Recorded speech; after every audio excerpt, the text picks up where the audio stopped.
where our democracy started to fall down was in 1986 when the Isle of Man moved for the first time, into what it calls a ministerial system of government.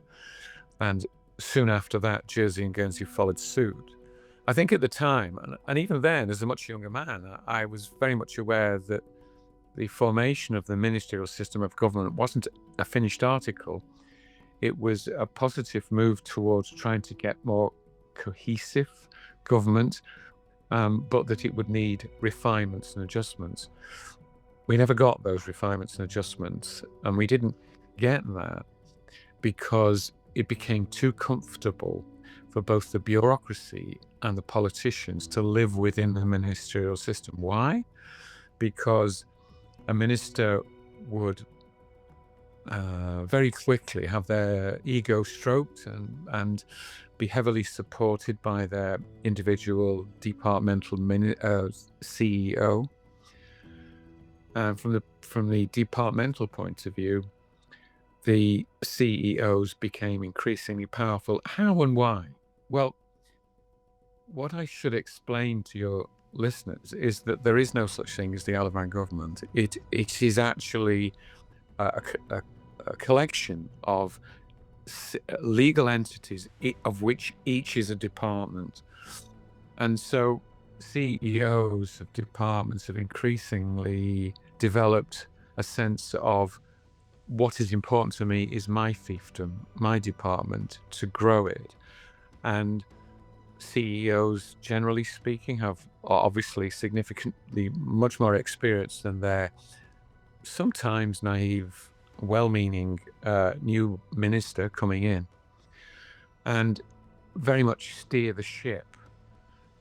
And so, and I've sat in the Council of Ministers, as I explained, what you get in the Council of Ministers isn't a collaborative corporate process. What you get is 8 individuals around a table, each representing their department. And it's not collaborative, and it's complicated by the fact that because everything has to exist through a department, it means that capital projects end up being allocated to mainly the DOI, who do not have that broad-based competence and experience to deal with each new challenge as it comes along.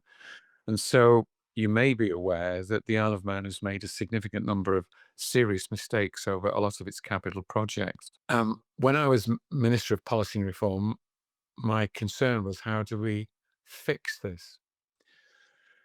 And I came to the conclusion that that what we had to do was create it's a horrible phrase because it's a single legal entity. It's but a better phrase is a unified government where there is one chief executive, and each of the leaders of the continuing departments is a COO, a chief operating officer rather than the chief executive. And in my world, those responsibilities that the departments get will be very much more attuned to operational delivery. And so the minister of that department and the CEO would be much more focused on operational delivery, and therefore much more engaged with the general public. That sort of leaves a gap, which is, well, how do you deal then with the big strategic overarching stuff, and the big heavy capital expensive projects?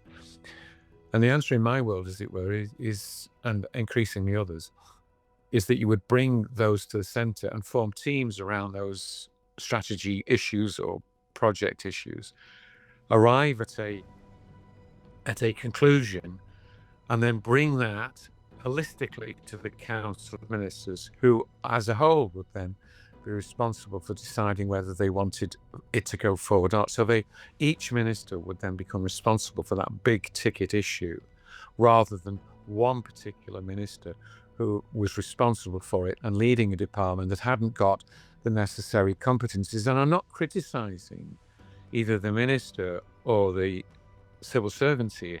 If they haven't got those competencies, then they can't be expected to provide answers, but sadly they have been.